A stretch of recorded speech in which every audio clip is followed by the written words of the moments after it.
Baik, bismillahirrahmanirrahim. Assalamualaikum warahmatullahi wabarakatuh. Perkenalkan, nama saya Nur Ummiyah Ziza dengan stambuk F1 G1 18032. Di sini saya akan menjelaskan mengenai materi selama perkuliahan pada mata kuliah Sistem Operasi Lanjut. Di sini yang pertama mengenai pengertian sistem operasi lanjut. Sistem operasi dapat dilihat dari berbagai sudut pandang.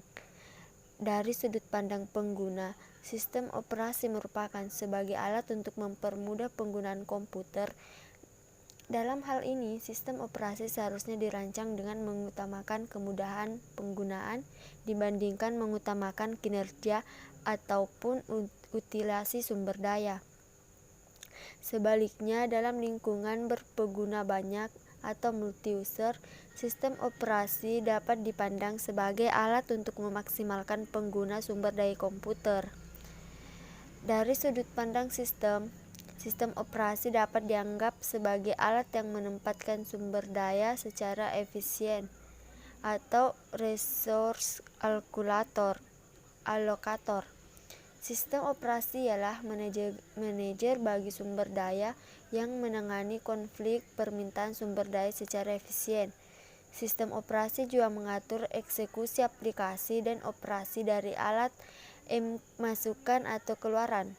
Dapat disimpulkan bahwa sistem operasi merupakan komponen penting dari setiap sistem komputer. Akibatnya, pelajaran sistem operasi selayaknya merupakan komponen penting dari sistem pendidikan berbasis ilmu komputer. Selanjutnya ada hak kekayaan intelektual. Di sini ada 4. Yang pertama ada hak cipta, patent, merek dagang atau trademark, dan terakhir ada rahasia dagang. Yang pertama ada hak cipta. Hak cipta di sini merupakan eksklusif bagi pencipta atau penerima hak untuk mengumumkan atau memperbanyak ciptanya. Kemudian yang kedua ada patent. Patent di sini merupakan hak eksklusif yang diberikan oleh negara kepada inventor. Kemudian yang ketiga ada merek dagang. Merek dagang di sini digunakan oleh pebisnis untuk mengidentifikasikan sebuah produk atau layanan. Kemudian yang terakhir ada rahasia dagang, yaitu informasi yang tidak diketahui oleh umum di bidang teknologi maupun di bidang bisnis.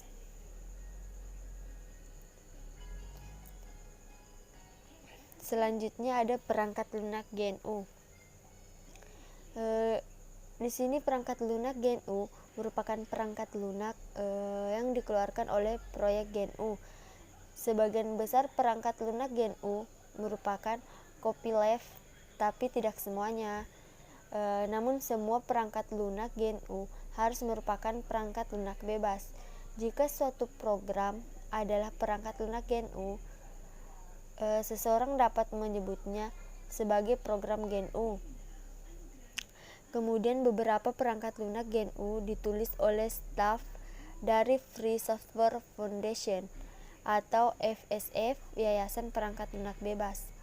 Namun sebagian besar perangkat lunak GNU merupakan kontribusi daripada sukarelawan.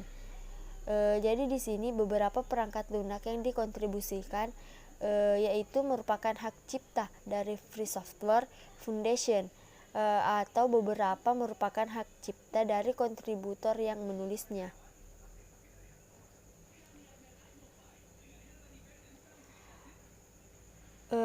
Selanjutnya ada proteksi perangkat keras. Jadi di sini proteksi perangkat keras pada awalnya semua operasi pada sebuah sistem komputer ditangani oleh hanya seorang pengguna, sehingga semua pengaturan terhadap perangkat keras maupun perangkat lunak dilakukan oleh pengguna tersebut. Jadi di sini proteksi perangkat lunak seiring dengan berkembangnya sistem operasi pada sebuah sistem komputer, pengaturan ini pun diserahkan kepada sistem operasi tersebut. Segala macam manajemen sumber daya diatur oleh sistem operasi.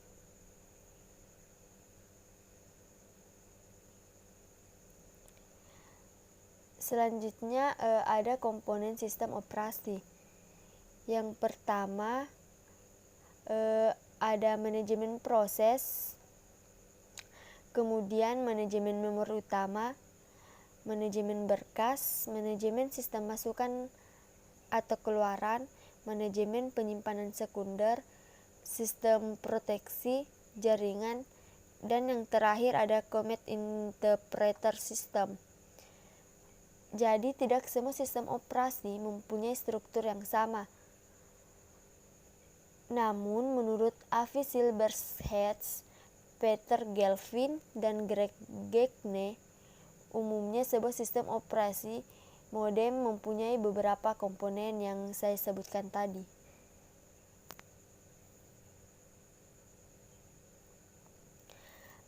Selanjutnya ada sudut pandang alternatif.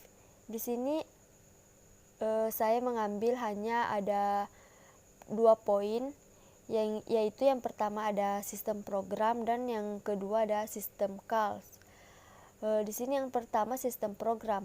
Sistem program yaitu menyediakan lingkungan yang memungkinkan pengembangannya program dan eksekusi berjalan dengan baik. Sedangkan yang kedua sistem calls, yaitu beberapa sistem mengizinkan sistem calls dibuat langsung dari program bahasa tingkat tinggi. Selanjutnya ada struktur sistem operasi. Beberapa struktur sistem operasi. Yang pertama ada sederhana, pendekatan berlapis, kernel mikro, dan yang terakhir ada boot. Yang pertama sederhana, struktur sederhana. Banyak sistem yang tidak terstruktur dengan baik. Kemudian yang kedua pendekatan berlapis, yaitu lapisan yang paling bawah adalah perangkat keras. Kemudian yang ketiga mikrokernel, mendukung proses dan manajemen memori, yaitu kernel mikro. Kemudian yang terakhir ada boot. Jadi boot di sini merupakan program yang dikenal sebagai BIOS atau Basic Input Output System.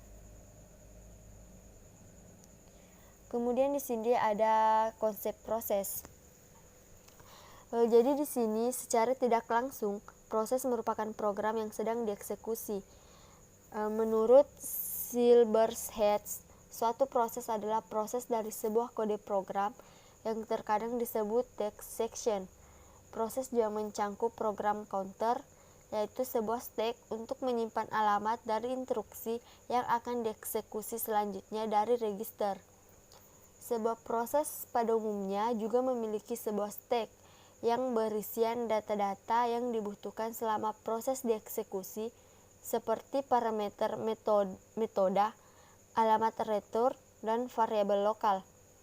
Dan sebuah data section yang menyimpan variabel global, sama halnya dengan Silberschatz. Jadi di sini Silberschatz, Tenenbaum juga berpendapat bahwa proses adalah sebuah program yang dieksekusi yang mencangkup program counter, register, dan variabel yang ada di dalamnya. Kemudian status proses ada 3. Yang pertama running pada saat penggunaan CPU pada satu waktu. Yang kedua ready, ada proses, yaitu proses diberhentikan sementara karena menunggu proses lain untuk dieksekusi. Kemudian selanjutnya ada blockade, tidak dijalankan sampai event dari luar yang berhubungan dengan proses tersebut yang terjadi. Sedangkan menurut Silberschatz, terdapat 5 macam jenis status yang mungkin dimiliki oleh suatu proses. Yang pertama ada new.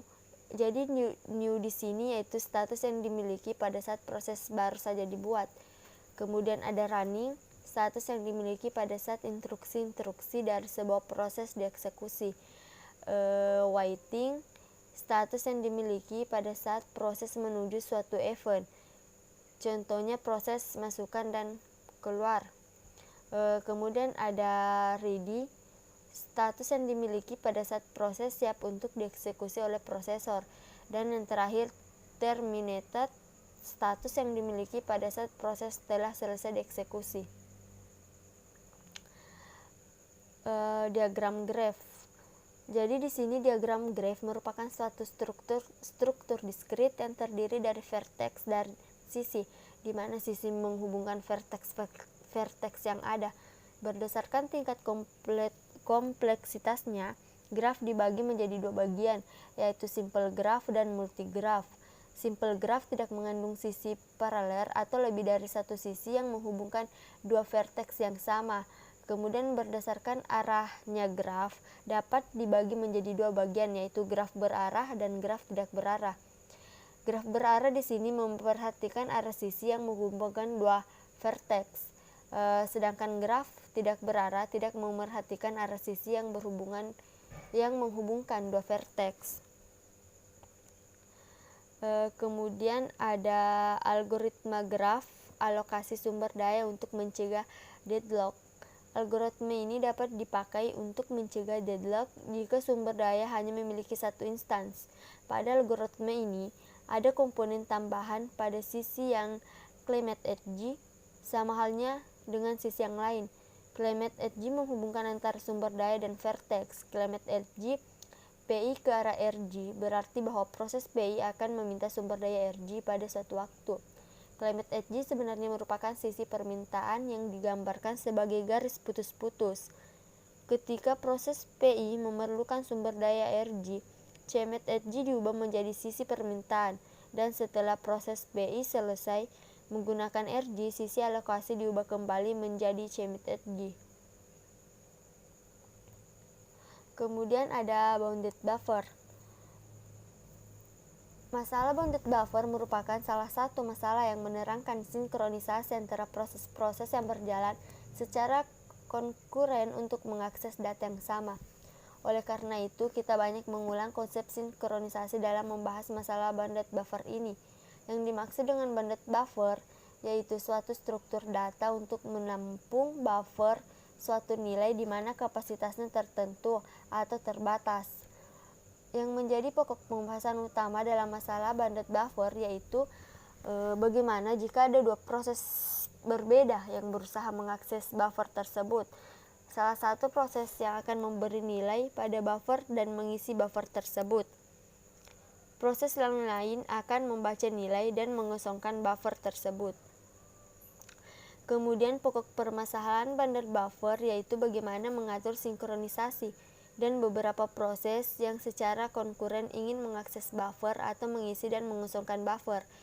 Sedangkan pengaturan yang dilakukan dengan menerapkan konsep semaphore yang menjamin hanya ada satu proses dalam suatu waktu yang boleh mengakses buffer sehingga tidak menjadi rest condition. Bounded buffer ini merupakan salah satu contoh dari masalah sinkronisasi di mana ada beberapa proses ingin bersama-sama mengakses critical section. Mungkin itu saja yang saya dapat rangkum dan saya jelaskan. Lebih dan kurangnya mohon dimaafkan. Sekian dan terima kasih. Assalamualaikum warahmatullahi wabarakatuh.